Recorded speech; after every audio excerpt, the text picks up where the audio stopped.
Dan di sanalah ditemukan ada dua pria. Tolong sama Tuan sudahi bikin cerita saya. Dan hello everyone, I'm Mr. Kim. Welcome back to my YouTube channel. Guys yang lagi nonton, gimana nih kabarnya hari ini? Apakah dalam kondisi yang baik-baik saja? Atau mungkin ada dari teman-teman yang lagi dalam kondisi nggak baik-baik aja? Entah itu karena lagi sakit, lagi galau, atau lagi banyak banget nih masalahnya. Apapun itu, tetap semangat guys. Don't give up fighting. Well, dalam video kali ini kita bakal bahas tentang topik-topik yang selama 24 jam terakhir itu ramai banget diperbincangkan. Dan langsung aja yuk kita mulai dari topik pertama. Di topik pertama ini ada sebuah kejadian yang juga mungkin bikin malu ya teman-teman. Jadi ada TKW asal Indonesia dan juga Filipina yang digerebek oleh polisi dan juga majikannya. Nah mereka ini ngebawa cowok teman-teman ke tempat mereka, ke rumah majikan mereka.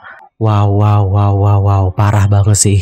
Jadi teman-teman ceritanya tuh kayak gini. Ada sebuah videonya juga lumayan viral banget. Terutama di Malaysia itu viral loh guys. Nah dalam video itu memperlihatkan tentang bagaimana momen dramatis ketika TKW asal Indonesia dan juga Filipina digerebek oleh polisi Malaysia. Dikarenakan mereka itu kedapatan membawa pria ke dalam rumah majikan mereka. Usut punya usut, rumah majikannya itu berada di Bangsar, Kuala Lumpur. Peristiwa ini itu terjadi di kediamannya Dr. Muhammad Syazril Saharudin atau banyak dikenal oleh orang dengan sebutan Dr. C. Syazril.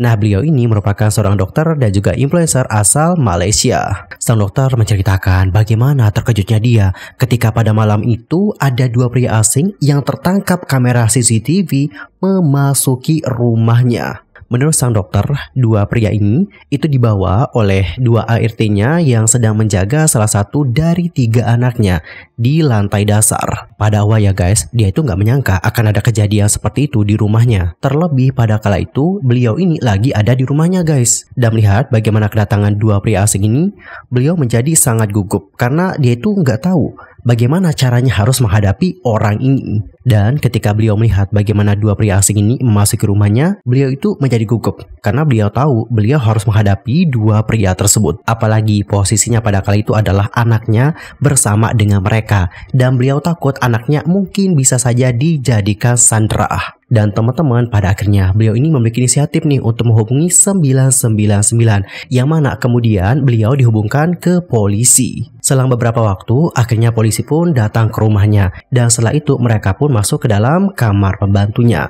Dan di sanalah ditemukan ada dua pria. Mereka di atas kasur teman-teman sama dua ART ini dan anaknya itu berada di tengah-tengah. Siapa coba yang gak kaget ya? Dan guys, usut punya usut, untuk pria ini katanya berasal dari Bangladesh. By the way, kalian mau lihat gak bagaimana cerita full dari sang dokter yang menceritakan momen yang menegangkan itu? Kalau mau lihat, yuk mari kita dengerin ya sama-sama bagaimana cerita dari sang dokter. Okey, saya cerita. Kisahnya semalam Isnin 29 Julai, saya sampai rumah lepas potong rambut dalam pukul 9.20 malam. Masa saya nak masuk rumah, saya nampak ada dua lelaki berdiri dekat rumah bertentangan dengan rumah saya. Dan saya ingat orang biasa-biasa je lah. Sebab kawasan rumah saya ni memang ramai orang lalu lalang. 9.40 malam isteri saya nak berangkat pergi kerja, jadi saya dan anak-anak babaikan dia di depan. Bila mana seorang lelaki datang and approach saya, saying dia duduk depan rumah saya dan dia nampak ada dua lelaki masuk rumah saya. Saya tak pernah kenal dia, jadi saya ambil ringan apa dia cakap. Plus tak logik ada orang masuk rumah saya dikala saya dan wife ada dekat rumah. Tapi bila saya teringat balik dua lelaki yang awal-awal saya nampak tadi, saya jadi cuak dan saya sergah mate saya tanya, ada ke dua lelaki masuk dalam rumah ni? Sebab kalau itu kenalan diorang untuk hantar barang ke, saya okey je. Tapi kalau diorang tak kenal dua lelaki tu, saya nak report polis untuk tengok-tengokkan ke rumah saya atas dasar keselamatan. And saya gertak habis-habisan mate saya. Hujung-hujung tu mate Indonesia saya cakap, dah pulang tuan. Saya lega, kiranya diorang kenal dua lelaki tu dan mungkin dua lelaki tu dah pulang. Kiranya tak perlulah saya call polis risau. Bila saya cerita dekat isteri saya pasal dah pulang ni, terus isteri saya cakap, maksudnya pernah masuk dan kemungkinan ada lagi. Jadi kami decide to check on CCTV kami. And bila saya go through playback, 8.36 malam mate pertama saya letak botol depan CCTV untuk blok pandangan. 8.40 malam mate kedua saya pusing CCTV menghadap TV. Kemuncaknya 9.25 malam masa saya baru balik dan masa saya dan bini ada dekat tingkat atas rumah saya, dibawa masuknya dua lelaki. Saya forward CCTV tu, saya tak nampak dua lelaki. Masa ni isteri saya dah dekat tempat kerja. Dia panik. Dia call saya suruh saya selamatkan baby kami yang tengah tidur bersama mate-mate saya. For your information, seminggu sekali bini saya on call. Jadi bila bini saya tiada di rumah, saya akan minta dua mate saya ni tengokkan baby sementara saya nak tidurkan dua abangnya yang lain. And masa ni saya fikir, kalau saya serbu bilik tu seorang diri, satu, saya outnumbered by dua lelaki tadi yang bilnya agak besar berbanding saya.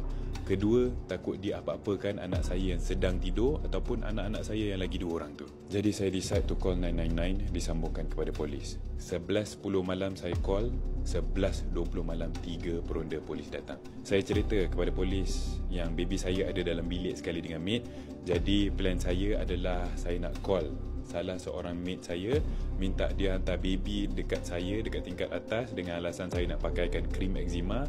Dan immediately lepas baby tu dihantar kepada saya nak bagi signal kepada polis untuk serbu bilik mate saya. Akan tetapi mate saya tak angkat call.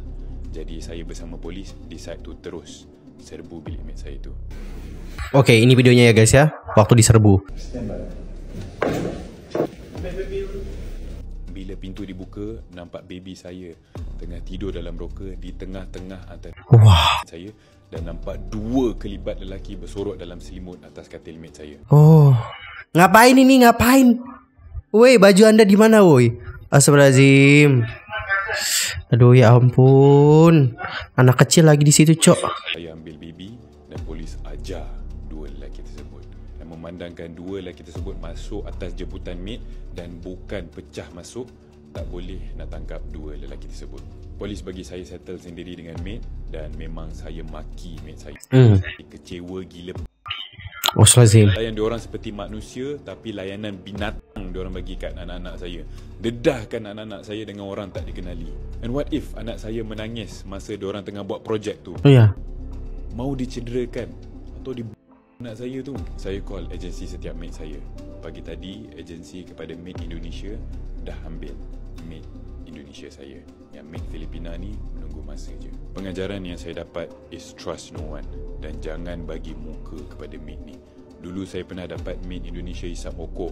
Kami belajar dari situ, jangan bagi muka dah, tapi nampaknya kena jangan bagi muka lagi dan lagi. Dan bila saya tanya mate Filipina saya, katanya semalam merupakan kali pertama mereka bawa lelaki masuk rumah. Dan syukur Allah nak tunjuk even kali pertama dah kantoi. Alhamdulillah kami sekeluarga selamat. Alhamdulillah. Terima kasih atas konsen kalian. Sorry yang teramat video ni panjang.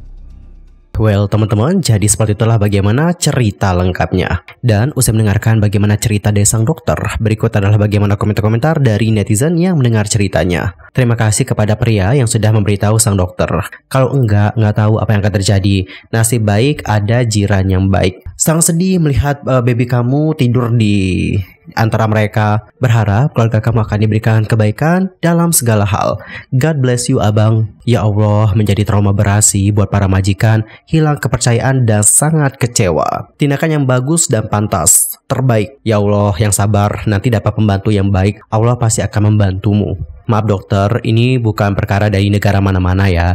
Saya juga dari Indonesia, handphone rumah hanya dengan nenek, tapi selalu ingat kerja dan juga tanggung jawab. Aku nggak bisa bayangin sih, dokter Azura atau istrinya itu mesti nggak tenang, terpaksa kerja on call, ingat anak-anak di rumah dan kejadian seperti itu. Dokter Azura ini walaupun sibuk, tapi dia pantas dalam berpikir, atau kayak mungkin pintar berpikir gitu nggak sih? Sangat bijak banget sih. Coba deh bayangkan, kalau dokter C itu biarkan aja, compare mate tuh, buat lagi perkara yang sama. Tolong dokter tunjukkan muka dari mate itu supaya nggak di-recycle atau nggak diambil lagi oleh agent. Setelah ini kalau hire mate itu mesti install kamera CCTV yang tersembunyi. Rasanya bukan first time mereka ini ngebuat hal seperti itu, sebab mereka itu mengalihkan kameranya. Dokter C lebih baik ambil legal action lah, ngelawan mate punya agensi itu untuk memastikan bahwa hal seperti ini itu nggak terjadi lagi dengan orang lain, dan kompensasi untuk keluargamu atas situasi yang terjadi. Alright everyone, jadi seperti itulah beberapa komentar-komentar dari netizen.